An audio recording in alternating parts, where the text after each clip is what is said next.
하나님의 복된 말씀 같이 찾아오도록 하겠습니다. 마가복음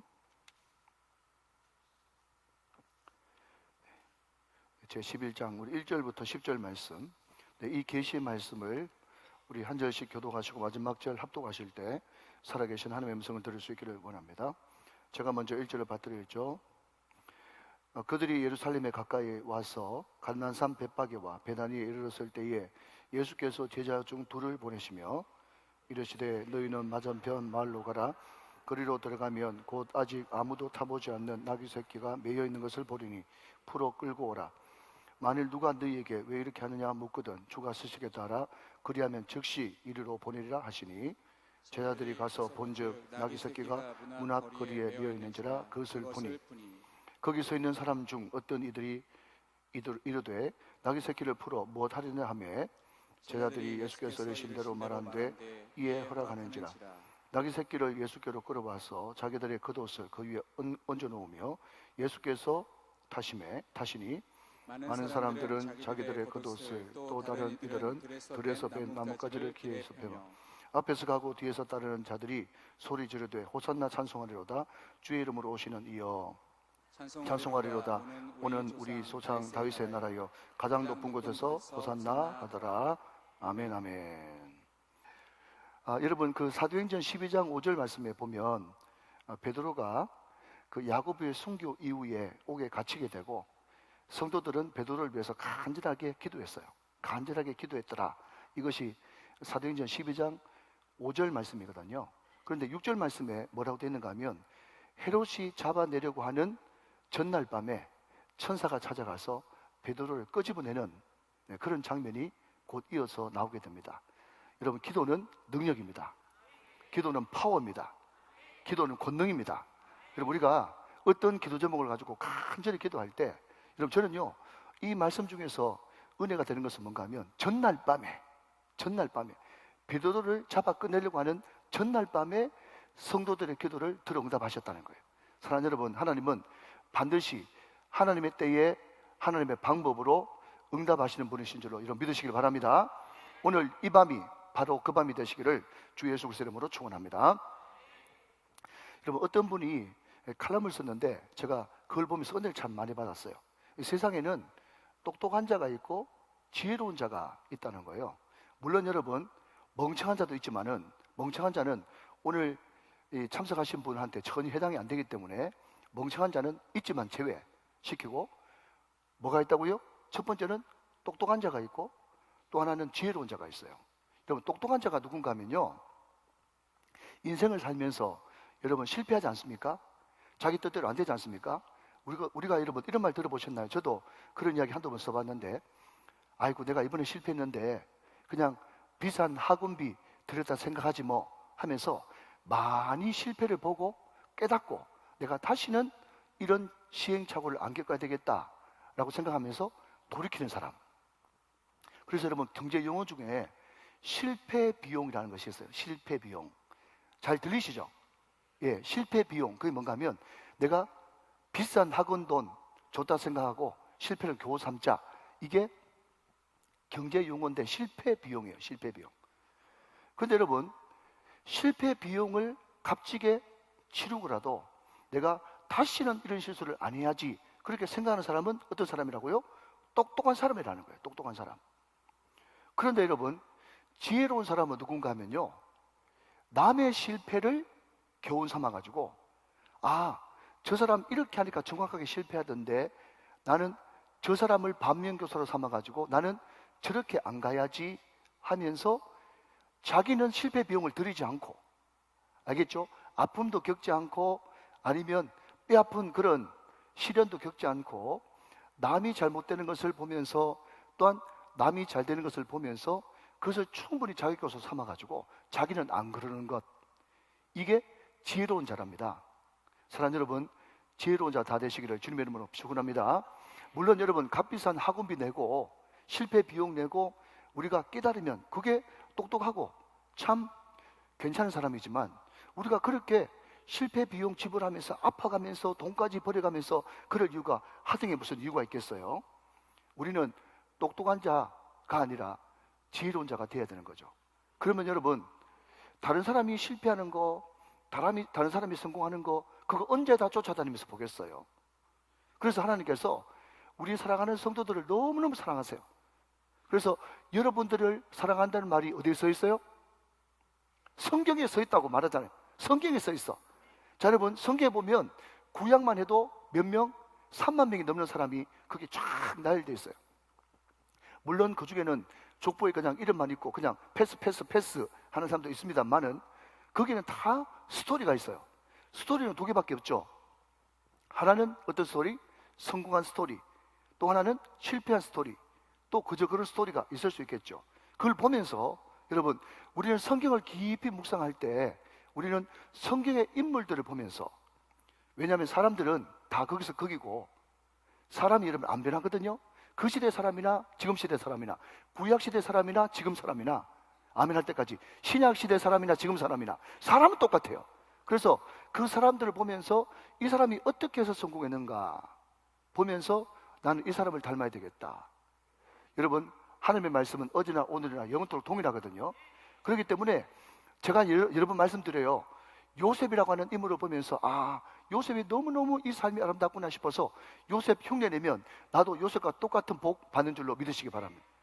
그게 어제나 오늘이나 영원토록 동일한 말씀이라는 거예요.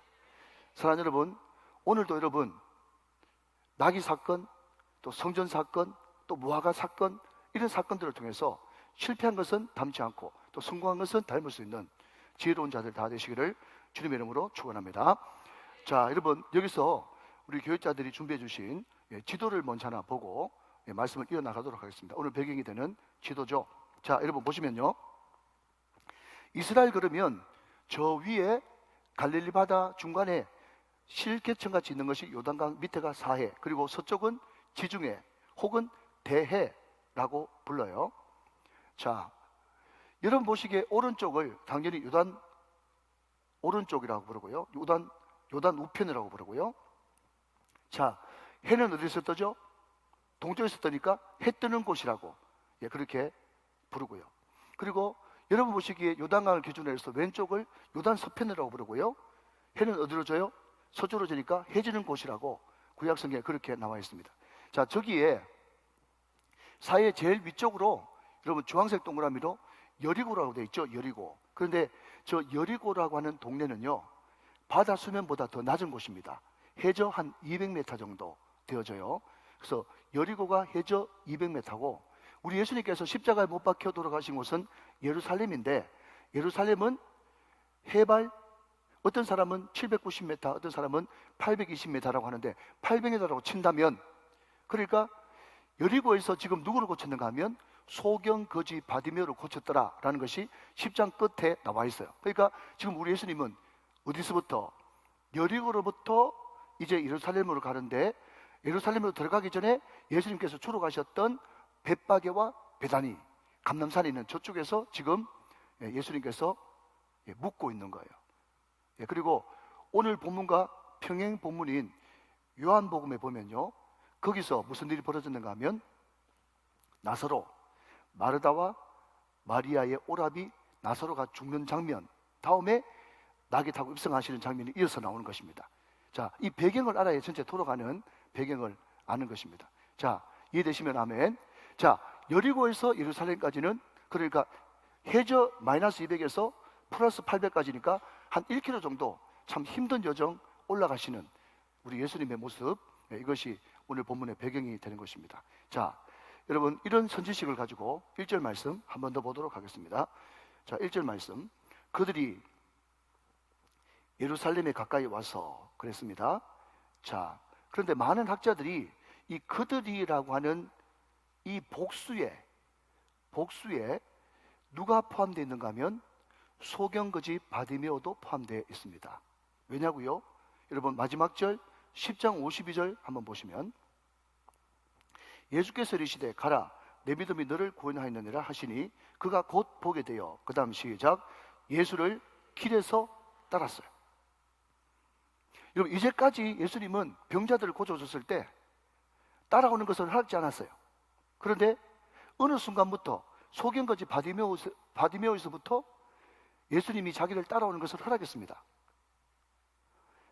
여기서도 굉장히 중요한 여러분 큰 의미가 담겨 있는 거예요. 예수님은 바디메오가 따라오는 것을 허락하심으로써 예수님은 어떤 분이다? 눈먼 자를 눈뜨게 하시는 분이다. 눈먼 자를 눈뜨게 하시는 분이다. 그리고 눈을 감고 있던 맹인이 길을 잃어서 인생을 방황하고 있는 그 사람이 이제 눈을 떠서 진정한 길이요 진리요 생명 되시는 예수님을 따르는 진정한 눈뜬 자가 되었다. 그리고 이사야 말씀 보니까 메시아가 임할 때 어떤 일이 벌어지는가 하면 맹인이 눈을 뜨고 저는 자가 걷고 상처 입은 자가 치유되어지는 주 성령이 내게 임하실 때 이런 일이 벌어진다고 했을 때 그 메시아를 이제 공식적으로 드러내는 겁니다. 이제 여러분 변방 갈릴리에서 핵심인 예루살렘으로 올라오면서 이제 진정한 왕으로 등극하시는 사건. 그래서 지난번에 말씀드렸습니다만은 마가복음 1장부터 9장까지는 갈릴리를 중심으로, 그 중에서도 가브나움을 중심으로 이제 펼쳐졌고 10장부터 시작해서 16장까지는 예루살렘 사역이 이제 펼쳐지는데 점점 복음으로 가까이 나가고 있는 예수 그리스도를 말하고 있다 하는 것입니다. 자, 그들 가운데 누구도 포함된다고요? 바디메오도 포함되어 있다 하는 것입니다. 그 바디메오도 포함된 그 제자들의 일단의 무리들이 예루살렘에 가까이 와서 감람산 벳바게와 베다니에 이르렀을 때에 예수께서 제자 중 둘을 보내셔요. 자, 여러분 여기 보내시며라고 하는 이 단어가 굉장히 강력한 단어인데요. 왕의 권위를 가지고 보내시다. 특별한 사명을 가지고 보내시다. 이런 뜻입니다. 굉장히 강력한 단어입니다. 좀 뒤에 말씀드리겠지만 굉장히 신적 권위를 가지고 보내시는데 심부름 내용은 나귀 새끼 풀어오라. 뭔가 이제 밸런스가 좀 안 맞는 거예요. 그렇지만 밸런스가 안 맞네, 이상하네, 거기에 은혜가 있는 거죠. 자, 좀 이따 말씀드리도록 하겠습니다. 자, 여러분 제가 지난 새벽기도 설교할 때도 제가 사도에 대해서 설명을 드렸습니다. 사도의 뜻은 뭐라고요? 보냄받은 자, 보내심을 받은 자 이런 뜻이에요. 여러분 사도는 보내심을 받은 자. 시작. 사도는 보내심을 받은 자입니다. 보내심을 받았는데 왜 보내심을 받았는가 하면 하나님의 특별한, 예수님의 특별한 목적을 가지고 보내심을 받았어요. 여러분 사도행전 14장 1절 말씀에 그것이 아무렇지도 않은 성경인 것 같지만 드디어 사도 바울이 사도라고 하는 그런 명칭을 얻는 굉장히 중요한 장이라고 제가 말씀을 드리면서, 그러면 사도 바울과 바나바가 위임식도 안 했고 명령식도 안 했고 임명식도 안 했는데 어떻게 사도로 우리가 인정할 수 있느냐라고 했을 때 사도는 보내심을 받은 자고 왜 보냈냐 할 때 사도행전 14장 1절, 자 우리 새벽기도 안 나오신 분들을 위해서 사도행전 14장 1절 3절 보겠습니다. 자 보십시오. 중요합니다. 이에 이고니온에서 두 사도는 여기서 바나바와 바울을 이야기합니다. 13장에 안디옥에서 5명의 리더 중에 바나바와 바울을 선교사로 파송한다는 그 다음 장이 14장이니까, 자 이에 이고니온에서 두 사도가 함께 유대인의 회당에 들어가 그 다음 시작 말하니 그랬어요. 여러분 사도의 가장 큰 임무는 말하는 것이에요. 두 사도가 함께 말하니 유다와 헬라의 허다한 무리가 믿었다 그렇습니다. 자 3절 한 번 더 확인해 봅니다. 사도행전 14장 3절 시작. 두 사도가 오래 있어 주를 힘입어 담대히 말하니 그랬습니다. 여러분 하나님이 사도는요 보내심을 받은 자, 특별히 보내시려고 택했어요. 그러면 보내심을 받은 사람들의 가장 첫 번째 사명은요 말해야 되는 거예요. 말하는 것도 자기 말하면 안 됩니다. 주님이 전해주신, 주님이 입에 넣어주신 그 말을 해야 됩니다. 그래서 제가 사도행전 14장을 설교할 때 뭐라고 얘기했는가 하면 당신은 어떤 사람을 만나도 전에와 똑같이 이야기할 수 있는 복음, 메시지가 있습니까? 메시지가 있는 사람, 이 사람이 오늘 이 시대를 살아가는 사도성을 가진 사람, 선교사적인 삶을 사는 사람, 그 사람이 2023년 오늘의 사도입니다. 자 여러분 먼저 좀 넘어가서 여러분 6절 말씀을 한번 보실까요? 마가복음 11장 6절 말씀 보세요. 여기 또 이렇게 이야기하고 있습니다. 자 같이 한번 읽어봐요. 시작. 제자들이 예수께서 이르신 대로 말한대. 이에 허락했어요. 여러분, 제자들이 이르신 대로 말한대. 제자들은 어떤 사람이다? 말하는 사람이다. 어떤 말하는 사람? 이르신 대로 말하는 사람이다. 믿으시면 아멘. 근데 여러분, 우리가 평상시 때는 말이죠, 또 예수님이 산상수훈처럼 그렇게 고상한 말 하거나 굉장히 심오한 말을 하면 얼마든지 우리가 예수님이 이러신 대로 말할 수 있어요. 자, 여러분 한번 적용해 보세요.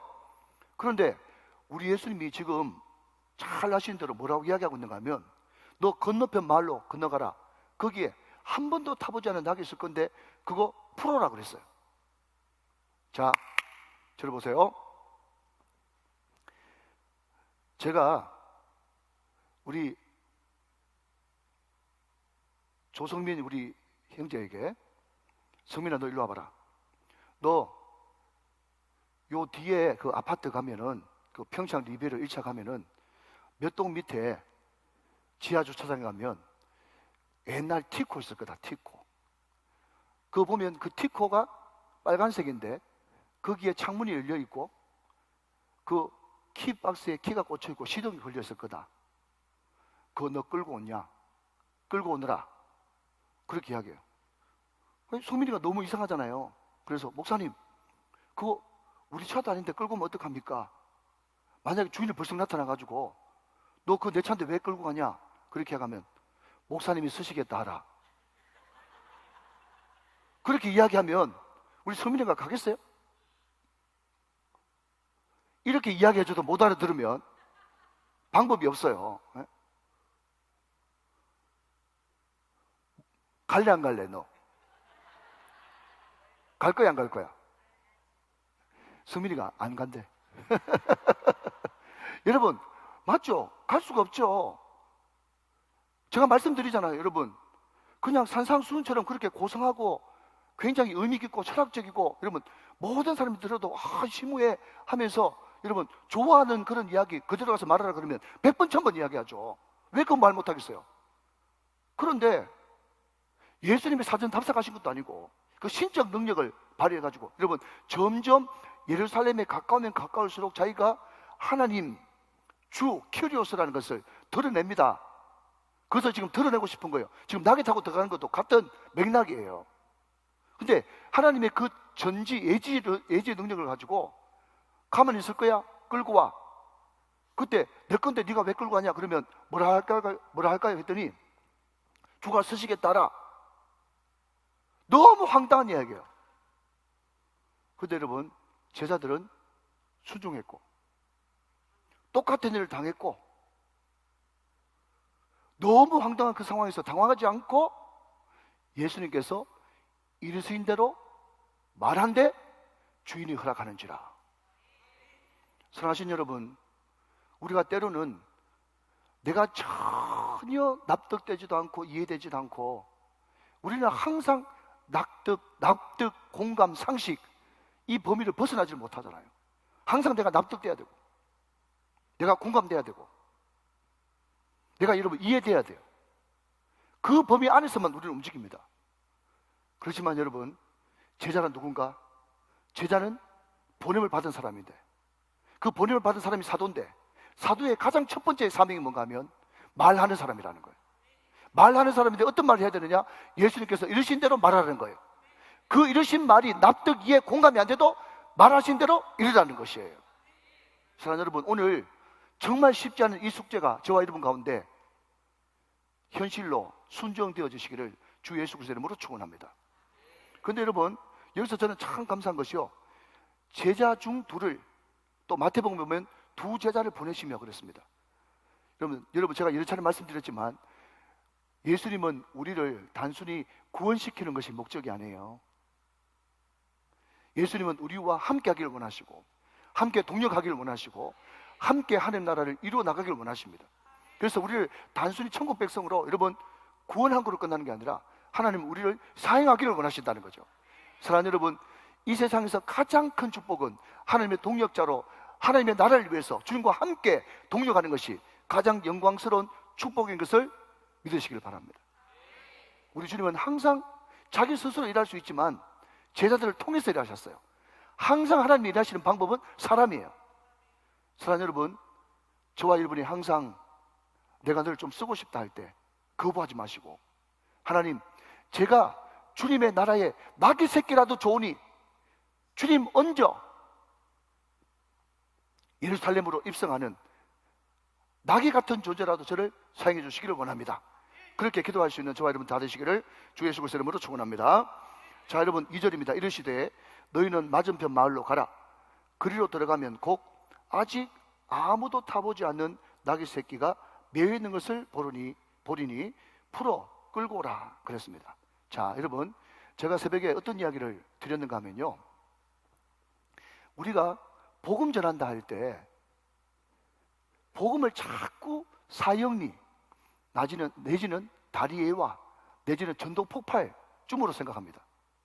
물론 여러분, 그거라도 어떻게 하든지 외워가지고 짧은 시간에 복음을 전해야 되겠다라고 하는 그 마음 자체가 참 가상하고 주님께서 기뻐할 일이지만, 그렇지만 확실한 것은 복음은 구약과 신약 전체를 다 통틀어 복음인 것입니다.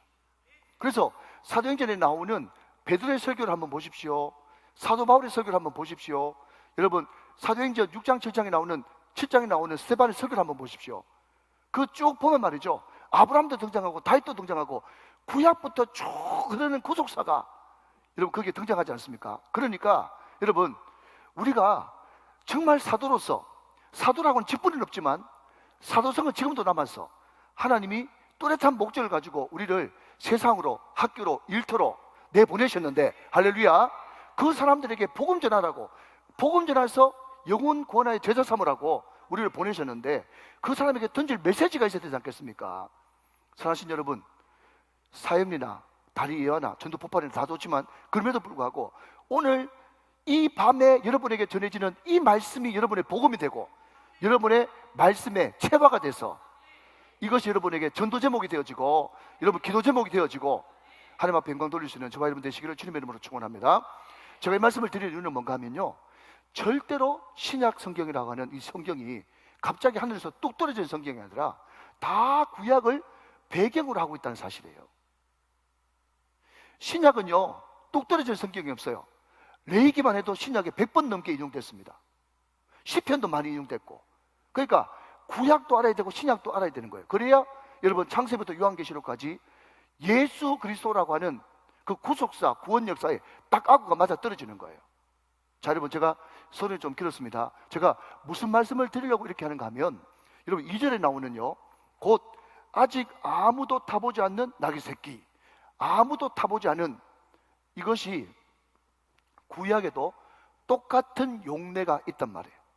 그러니까 여러분 신약 성경을 읽으면서 이거 구약에도 어디서 많이 나오는 말씀이네, 눈먼 자가 눈을 뜨고 여러분 절름발이가 걸음을 걷고 할 때 이사야 말씀이 떠오르면 참 좋은 것처럼 아무도 타보지 않은 낙이 이거 어디서 많이 봤는데, 그래서 생각할 수 있으면 굉장히 좋은 거란 말이죠.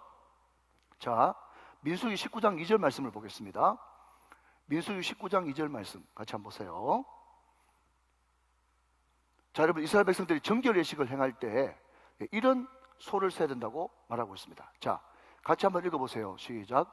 여호와께서 명령하시는 법의 율례를 이제 이르노니 이스라엘 자손에게 일러서 온전하여 흠이 없고, 시작, 아직 멍에 매지 아니한 붉은 암염소를 내게로 끌어오게 하고 그랬습니다. 자, 여러분, 이스라엘 백성들이 제사를 드리는데 그 제사가 온전한 제사가 되기 위해서는, 자, 잘 보십시오, 온전하여 흠이 없고, 그 다음 시작, 아직 멍에 매지 아니한 붉은 암염소예요. 한 번도 멍에를 매지 않았다 라고 이야기하고 있죠. 이것은 하나님께 드리는 거룩한 예물을 뜻하고 신성한 예물을 뜻하는 거예요. 그런데 오늘 우리 주님께서 나귀 새끼 풀어라 그랬는데 그 나귀 새끼도 어떤 나귀 새끼라고요? 2절 말씀 보면서 아직 아무도 타보지 않는 나귀 새끼, 이것은 하나님께 바쳐질 나귀 새끼고 거룩과 신성을 상징하는 나귀입니다. 그러니까 민수기 19장 2절 말씀과 일맥상통하는 병행 구절이 되어지는 것입니다.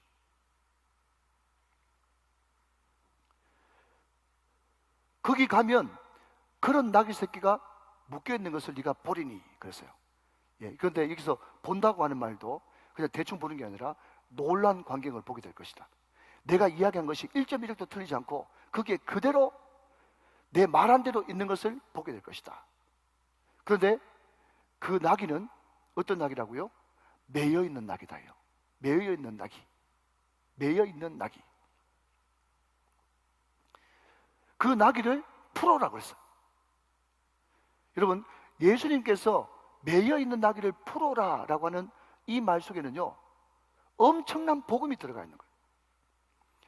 그럼 제가 말씀드렸습니다. 제가 지난 소실적인 이야기를 하면서 오병이어가 사복음서에 다 나오지만 마태복음의 오병이어의 관점, 마가복음의 오병이어의 관점이 다르다고 말씀을 드렸어요. 자, 여러분, 여기에 여러분 이 11장 1절 위에 보면 예루살렘에 들어가시다 하면서 예수님 나귀 타고 입성하는 사건이 여기 보니까 마태복음 나옵니까? 마태복음 나와요? 네, 21장 나옵니다. 누가복음 나옵니까? 누가복음 나옵니다. 19장에 나옵니다. 요한복음 나옵니까? 요한복음에 나옵니다. 그러니 여러분, 예수님 나귀 타고 입성하는 이 사건이 결국 어디에 나온단 말입니까? 사복음서에 다 나온다는 말이죠. 사복음서에 다 나온다는 말을 쉬운 말로 바꾸면 뭐죠? 너무너무 중요하다 이런 뜻이에요. 너무너무 중요하다. 그런데 특별히 사복음서에 다 나오는 나귀 새끼 타고 입성하는 사건이지만 그럼에도 불구하고 마가복음은 핵심이 복음이라 그랬죠. 복음. 마가복음 1장 1절 예수 그리스도 하나님의 아들 복음의 시작이다. 그러면서 마가복음의 전체 주제는 뭐라고요? 복음이라고 그랬어요. 여러분, 금요 기도에 빠지지 마십시오. 아멘. 좀 하세요. 여러분, 계속 지금 시리즈로 나가고 있기 때문에 계속해서 잘 들은 사람하고 한 주 빠진 사람하고 눈빛이 다를 수밖에 없어요. 마가복음의 핵심 키워드는 마가복음 1장 1절과 마가복음 1장 15절이라 그렇게 말씀드렸습니다. 자, 한번 확인하고 가시죠. 마가복음 1장 1절 띄워주세요. 마가복음 1장 1절 시작. 하나님의 아들 예수 그리스도 복음의 시작이다. 복음이 마가복음의 핵심 주제예요. 1장 15절 시작. 이르시되 때가 찼고 하나님 나라가 가까이 왔으니 회개하고 복음을 믿으라 하시더라 그랬습니다. 그러니까 여러분, 마가복음은 복음이라고 하는 주제로 이혼에 대한 얘기도 바라봐야 되고 복음이라고 하는 주제로 나귀 타고 입성하는 사건도 바라봐야 된다는 거예요. 그러면 나귀 타고 입성하는 이것이 왜 복음이냐? 이스라엘에는 가장 미물인 나귀 새끼마저도 묶여 있어서는 안 된다. 우리 주님이 이 땅에 오셔서 십자가를 지는 이유는 모든 묶인 것에서부터 자유함을 주시려고, 우리를 죄에서부터 해방시키시려고 이 땅에 오셨다는 것을 여러분, 묶여있는 나귀 새끼를 풀어줌으로써 계속해서 메시지로 던지고 있는 거예요. 여러분, 한번 질문 던져볼게요. 여러분, 어떤 사람이 복음을 잘 받아들입니까? 어떤 사람이 예수를 잘 믿어요? 여러분, 예수 잘 믿는 사람이 착한 사람입니까? 아니면 공부 많이 한 사람입니까? 반대로 완악한 사람입니까? 세상에서 방황할 때 이런 사람들이 여러분 자기 죄인인 줄 알고 여러분 예수 잘 믿습니까? 아니에요. 여러분, 복음은 어떤 사람이 잘 받아들이는가 하면요, 내가 지금 어디에 묶여 있다는 것을 인정하는 사람이 복음을 받아들여요. 나는 지금 죄에 묶여 있어. 나는 슬픈 자야. 나는 병든 자야. 나는 가난한 자야. 여러분, 제가 괜히 하는 말이 아니고 제가 여러분 처음 찬양 부를 때부터 끝까지 다 메시지하고 연관되는 거예요. 사랑하는 여러분, 슬픕니까? 죄에 몇 있었습니까? 병들었습니까? 이것을 여러분 솔직하게 인정하는 사람이 복음을 받아들일 수가 있어요. 제가 나만 장군 이야기하면서 이야기했잖아요. 나만이 여러분 모든 것을 다 갖추고 엘리사를 찾아왔는데 그게 당연히 아람 나라의 2인자니까 당연하다고 생각하지만 영적으로 보면요, 너무나 우스운 해프닝이라고 말씀드렸잖아요. 아니 죄송합니다 여러분, 문둥병 걸린 주제에 무슨 갑옷이에요? 무슨 여러분 백마탄 여러분 퍼레이드고 의전이에요. 홀딱 벗고 나와가지고 나는 병들었습니다. 나는 지금 죽어가고 있습니다. 당신이 고쳐주지 않으면 내겐 소망이 없습니다. 그렇게 고백해야 고칠 수가 있는 거지. 사랑하는 여러분, 오늘 이 시간에 물론 일주일 동안 여러분 최선을 다해서 잘했고 잘 살아오셨고 또 정말 성실하게 살아오셨지만 주님 앞에 나오기만 하면 나는 병들었습니다. 나는 죄인입니다. 정말 하나님께서는 심령이 가난한 자에게 복을 주시고 마음에게 애통한 사람에게 축복하시고, 주님께서 원하시는 것은 상한 심령이기 때문에 상한 심령으로 나올 때 주님께서 그 병도 고쳐주시고 그 죄도 용서해 주시고 모든 묶인 것으로부터 자유하는 놀라운 역사가 일어나서 그 예수님을 만나면 여러분 우주보다 더 큰 하나님이 내 마음속에 들어오셨기 때문에 세상 어떤 것도 부럽지 않고 세상 어떤 것도 두렵지 않은 담대한 사람이 될 수 있을 줄로 믿습니다. 사랑하는 여러분, 이 미물인 그 당시 여러분 나귀는요 아무 가치가 없고, 그러니까 여러분 제자들이 나귀 풀어오라 그랬을 때 너무 무서운 거예요. 여러분 이것을 2023년 버전으로 한번 바꿔볼까요? 주님, 우리가 그렇게 재정이 없어도 나귀 한 마리 빌릴 정도는 재정이 있습니다 하면서 얼마든지 얼마 안 주면 빌릴 수 있고 얼마 안 주면 살 수 있는 그냥 하찮은 짐승이 나귀입니다. 제가 이스라엘의 성지순례 갔을 때 가이드 하시는 분이 이 마가복음 11장 이야기를 하면서 저한테 나귀 한번 타보실래요? 예수님 체험 한번 해보실래요? 그렇게 하는 거예요. 그래서 제가 그래도 나한테 이렇게 기회가 왔으니까 얼마나 감사합니까? 그래서 나귀를 타는데요, 나귀가 제가 딱 올라타는 순간에 헉헉거리면서 좀 내리라고 그러더라고요. 제가 너무 미안했어요. 그런데 너무 웃긴 건 있잖아요. 제가 내리니까 나귀가 허허 하면서 웃더라고. 제가 나귀한테 비웃음을 받고 왔거든요. 이번에 성지순례 가시면 꼭 한번 나귀 타보시길 바랍니다. 그러니까 여러분, 예수님도 이제 나이가 이제 30 아닙니까? 그죠? 30 나이에 아무리 예수님께서 못 잡수셨어도 일정 무게가 있을 텐데 그 나귀를 타면 폼이 뭡니까? 좀 더 뒤로 가볼까요? 그 당시에 제가 좀 뒤에 말씀드리겠지만은 호시아나 그거 금기어거든요. 이 로마의 지금 식민지 지배 아래 있지 않습니까? 호시아나, 그리고 여러분 종려나무 흔드는 것도 이것도 굉장히 금기된 이게 불온 물질이거든요. 뒤에 말씀드리겠습니다. 그런데 로마 병사들이 말이죠, 그 이스라엘 백성들이 많이 모여가지고 그냥 자기들끼리 우사우사 하는 거 그거 제일 싫어하거든요. 그런데 이건 제 해석이 아니고 내가 어디 책에서 봤는데 그 목사님이 그렇게 질문했더라고. 무슨 질문을 했는가 하면, 여러분 6월절 그때 되면 온갖 사막에 있는 유대인들이 다 모여가지고 예루살렘에 한 100만 되는 엄청난 인파가 있는데 거기에 예수라고 하는 인기 스타가 오고 말이죠, 많은 사람들이 호시아나 호시아나 할 때 지금 당장 우리를 구원하소서, 지금 당장 우리를 구원하소서 이런 뜻이거든요. 그런데 그걸 로마 당국과 로마 병사들이 뻔히 알면서도 왜 그때 제재를 안 가하고 왜 감옥에 앉혀놓고 그랬냐 했더니요, 로마 병사들이 봐도 너무 우스운 거야. 말귀를 알아들어요? 만약에 예수님이 김정은이처럼 백마 타고 나타났으면 말이 달랐을 거예요. 그런데 30세 건장한 청년이 어린 나귀 새끼 뚝 타니까 그 다리 질질 끌리는 거예요. 에이 모르면 말고. 그러니까 여러분 로마 병사들이 이제 신고받고 출동해 봤는데 너무 꼴이 우스운 거예요. 그러니까 상대하기가 여러분 상스러운 거예요.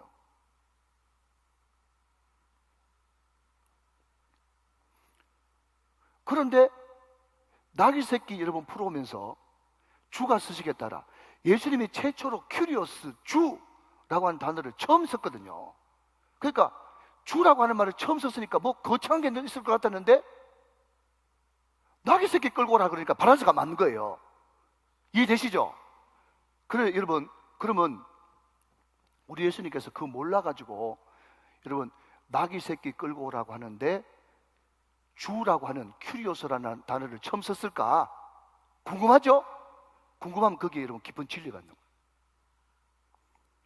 왜 나귀하고 주하고 전혀 안 맞는데 왜 나귀 이야기하면서 주가 쓰시겠다라고 하는 주란 단어를 끄집어내셨을까라고 할 때 제가 아까 말씀드렸던 것처럼 이것은 절대로 구약과 무관하지 않습니다.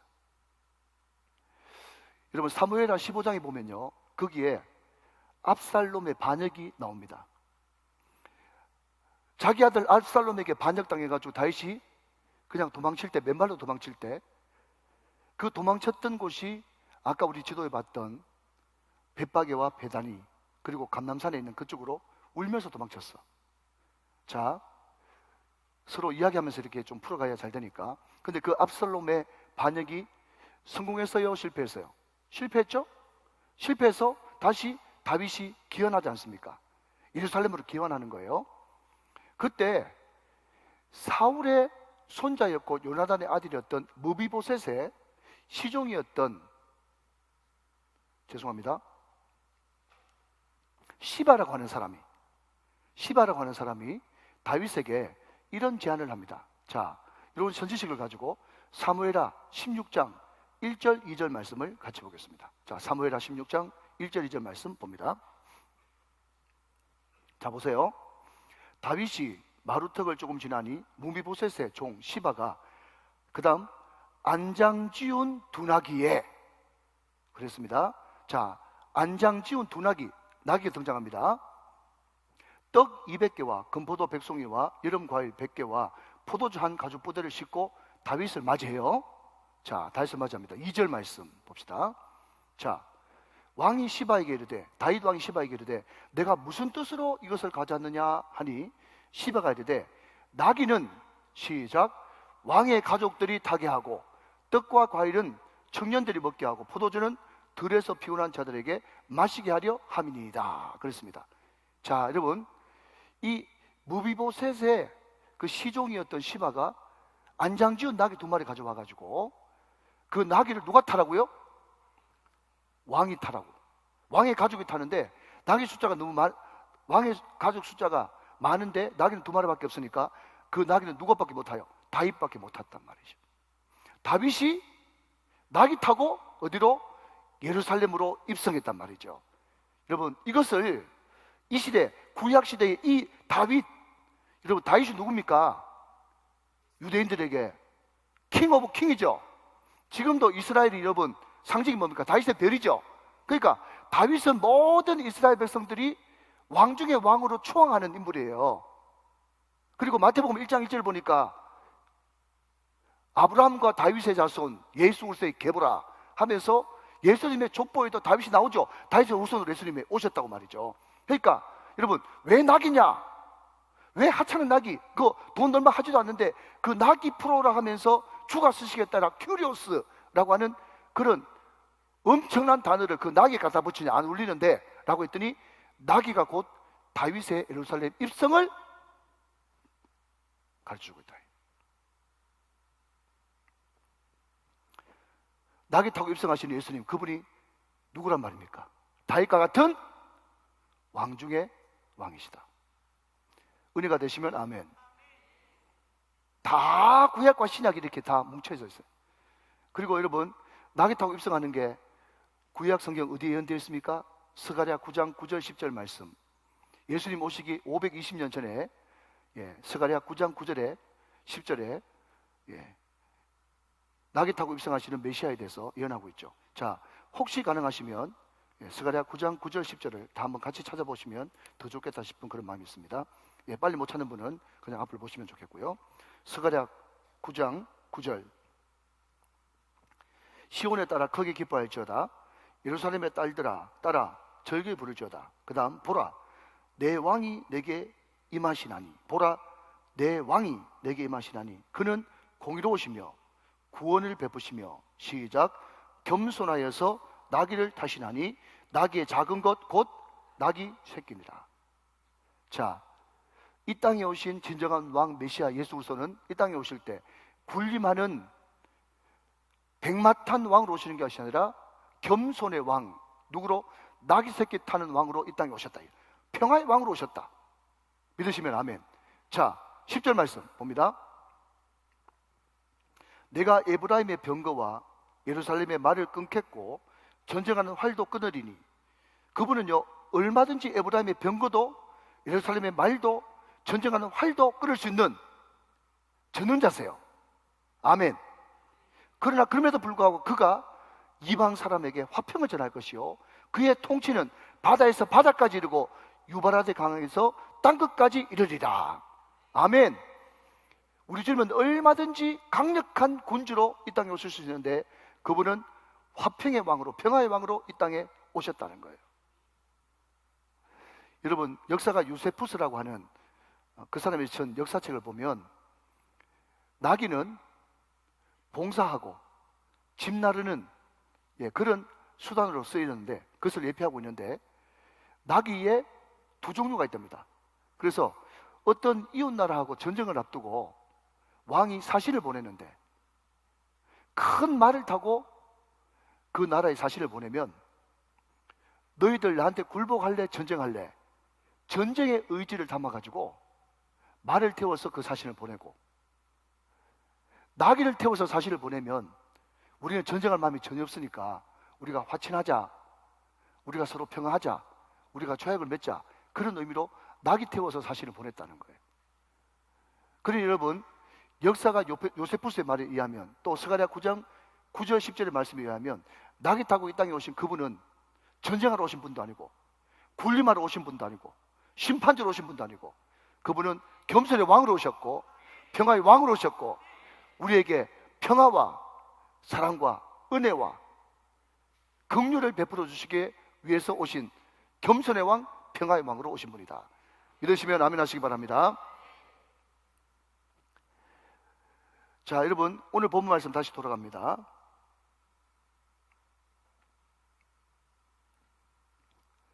오절 말씀 한번 보시죠. 5절 말씀. 5절 말씀. 마가복음 11장 5절. 같이 한번 읽어보세요. 시작. 거기 서 있는 사람 중 어떤 이들이 이르되 나귀 새끼를 풀어 무엇 하려느냐 하매. 그랬습니다. 6절 말씀 제가 읽습니다. 제자들이 예수께서 이르신 대로 말한데 이에 허락하는지라. 그랬습니다. 자, 여러분, 5절로 다시 돌아가서 제가 한번 더 읽어보겠습니다. 거기 서 있는 사람 중 어떤 이들이 이르되 나귀 새끼를 풀어 무엇 하려느냐 그랬어요.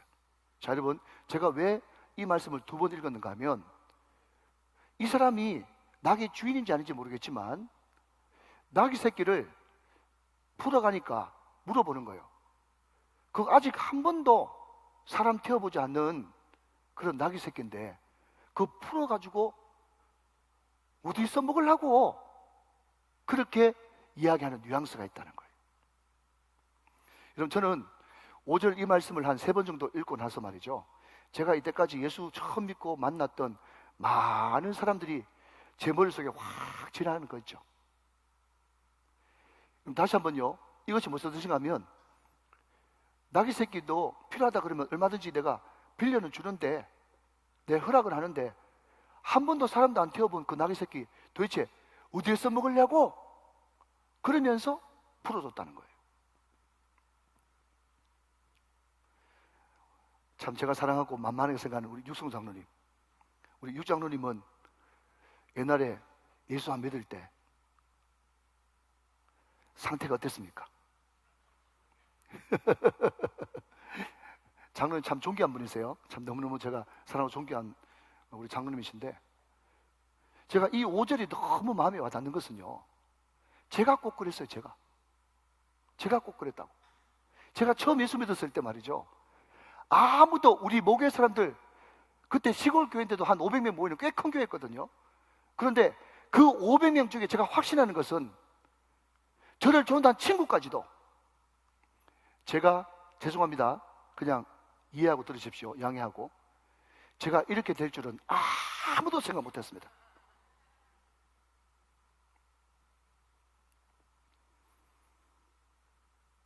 믿음이 있으니까 제가 실질적으로 예를 한번 들어보죠. 우리 유현옥 집사님 아들 한빈이, 여러분 지금 믿음 너무너무 좋아진 거 있죠.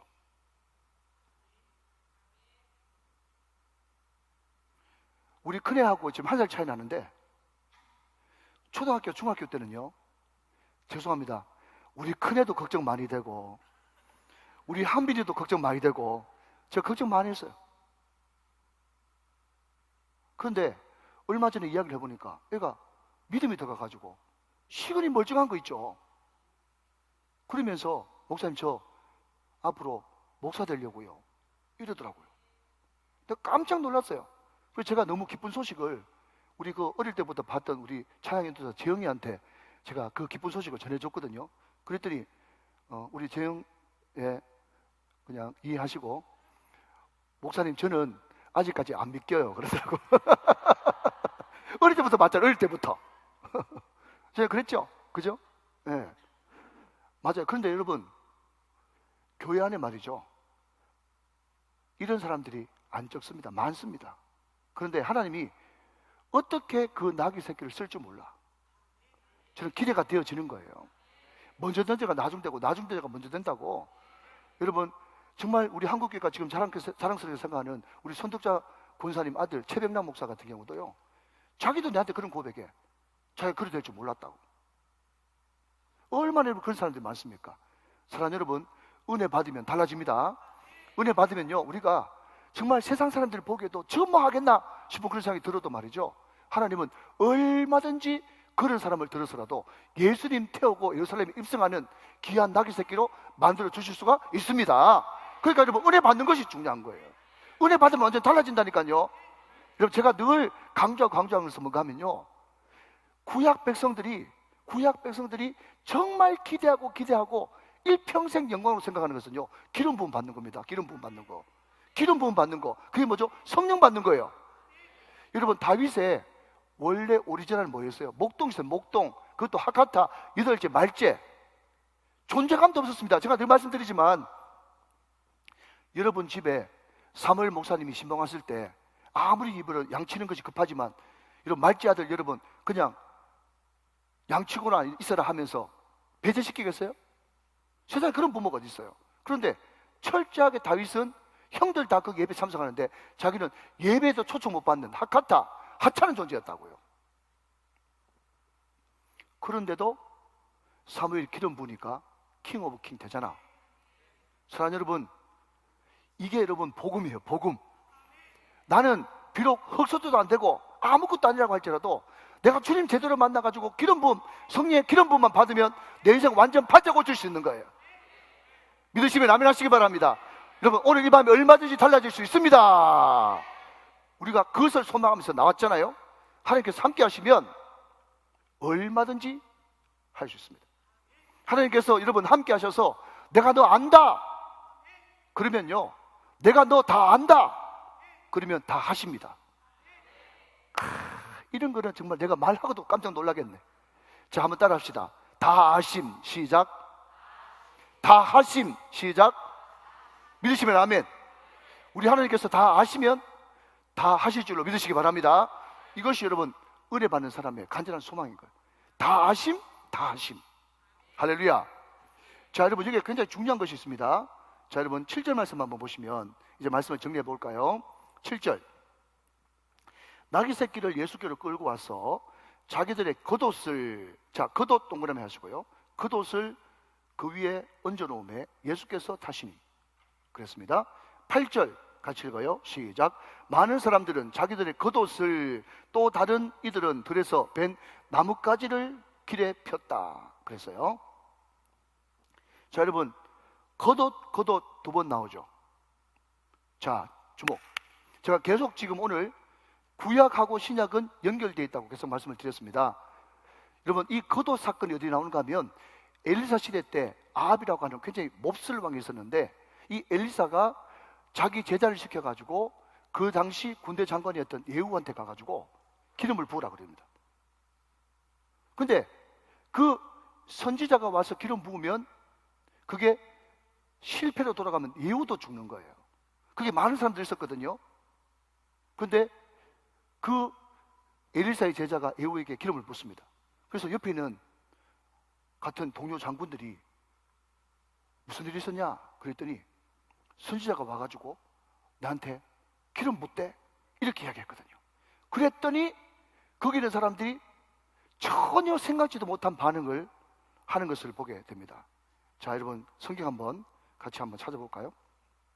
네, 열왕기하 9장 13절 말씀만 한번 보겠습니다. 열왕기하 9장 13절 말씀. 자, 한번 보십시오.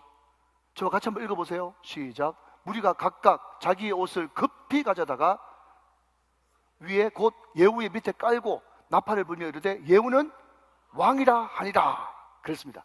자, 여러분 보십시오. 그 무리들이 예후가 기름 붓대 하니까 갑자기 벌떡 일어나가지고 뭐죠? 예후의 밑에 뭘 깔아요? 자기의 옷을 벗어다가 까는 거예요. 그 당시에 겉옷은요 이불이기도 하고 침낭이기도 하고, 그리고 겉옷을 벗어가지고 그 위에 깐다는 것은 왕을 맞이하는 그런 하나의 퍼포먼스였습니다.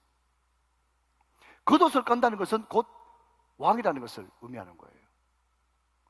자, 그런데 여기에 여러분 나뭇가지가 등장하지 않습니까? 나뭇가지. 근데 나뭇가지, 지금 예수님께서 6월절 어린 양으로 오셨죠? 그러니까 여러분, 우리가 예수님 예루살렘 입성한 그날을 우리는 종려주일이라고 부릅니다. 잘 들으십시오. 자, 주목, 여기 이제 집중. 종려주일이라고 불러요. 근데 여러분, 종려나무는 결론부터 말씀드리면 6월절 상징이 아닙니다. 장막절 상징이에요. 종려나무는 장막절 상징이다. 그 근거가 뭐냐? 느헤미야의 부흥 때 장막절에 종려나무가 장막을 짓는 재료로 쓰였습니다. 다시 한번 여러분 의심하지 않고 믿으세요. 종려나무는 6월절의 상징이 아니고 장막절의 상징입니다. 장막절은 이스라엘 백성들의 그냥 추수감사절 비슷한 그런 절기예요.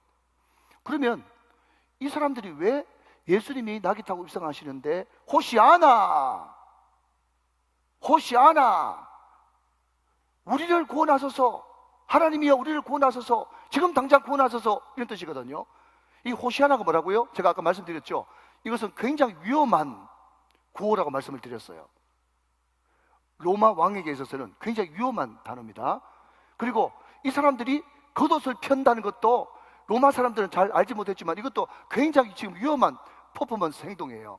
더군다나 여러분, 종려나무 가지를 막 흔들면서 호산나라고 외치는 것은요, 자 여러분, 그러니까 성경을 우리가 연구할 때 문화적인 배경을 알아야 성경을 제대로 이해할 수가 있는 것입니다. 여러분, 때는 주전 167년경, 그때 알렉산더 대왕이 죽고 나라가 반으로 나눠져 가지고 제일 처음에 프톨레미 왕조라고 하는 그 왕조에서는 굉장히 유대인들 잘 인정해 주는데, 셀레코스 왕조라고 하는 새로운 왕조가 들어서 가지고 그 사람들은 굉장히 유대인들을 핍박하고 학살합니다.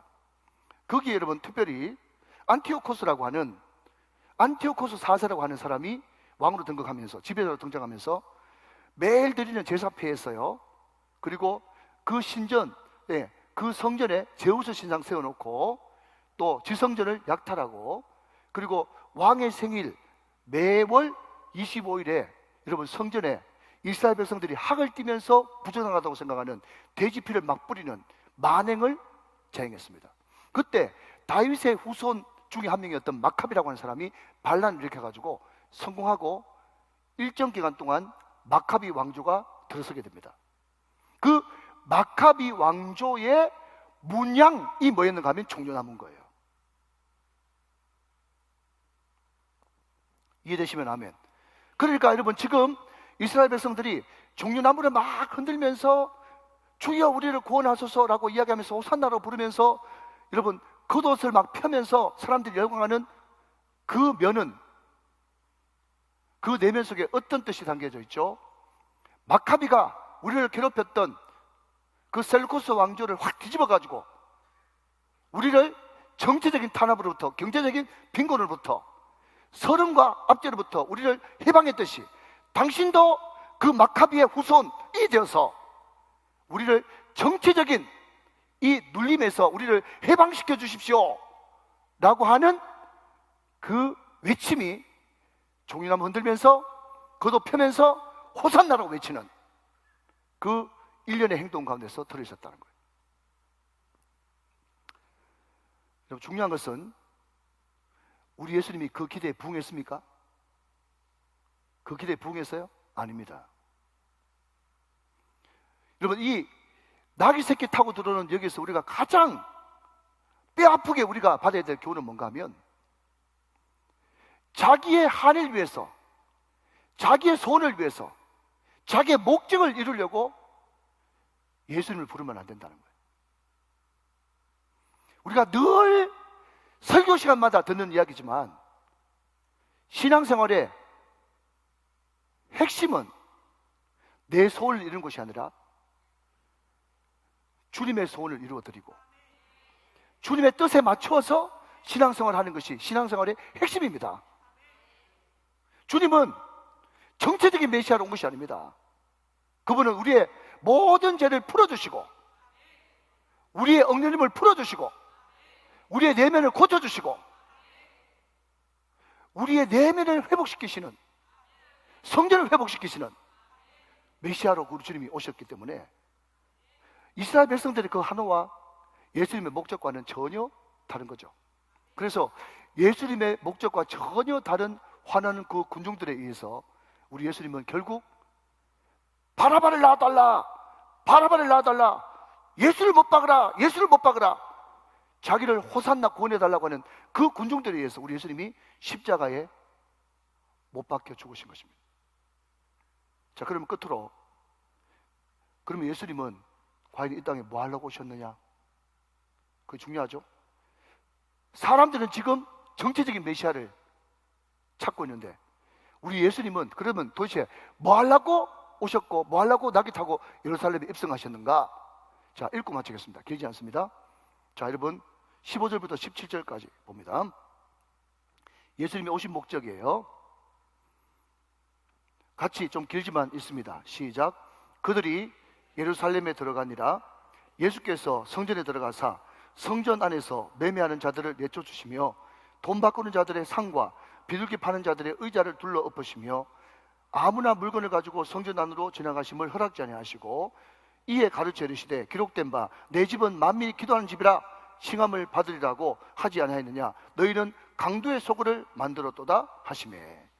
자, 여러분, 중요한 것은, 그러면 사람들은 그토록 예수님을 나를 이 로마의 압제에서부터, 이 가난에서부터, 이 억눌림에서부터 구원해달라고, 우리 예수님을 호산나 구원해달라고 외쳤는데, 우리 주님은 그 외침에 호응하지 않고 예수님은 예루살렘에 들어오셔서 어딜 가셨어요? 성전에 가셨죠. 성전에 가셔서 뭐 하셨습니까?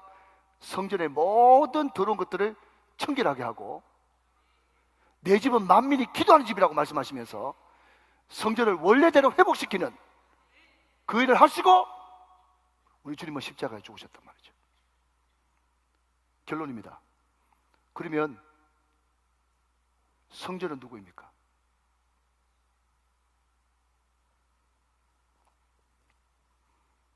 대답하십시오. 지금 이 시대의 성전은 누구입니까?